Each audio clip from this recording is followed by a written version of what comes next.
By the time the soldier pulled into the little town, every hotel room was taken. "You've got to have a room somewhere," he pleaded with the proprietor. "Well, I do have a double room with one occupant, but he's in the Air Force," admitted the manager, "and he might be glad to split the costs. But to tell you the truth, he snores so loudly that people in adjoining rooms have complained in the past. I'm not sure it'll be worth it to you." "No problem," the tired army guy assured him. "I'll take it." The next morning, the soldier came down to breakfast, bright-eyed and bushy-tailed.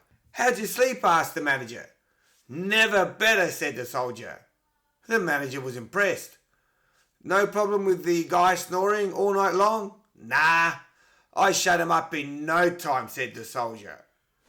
"How'd you manage that?" asked the proprietor. "Well, he was already in bed snoring away when I walked into the room.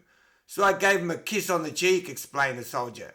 "Then I whispered in his ear, 'Good night, beautiful,' and he sat up all night watching me."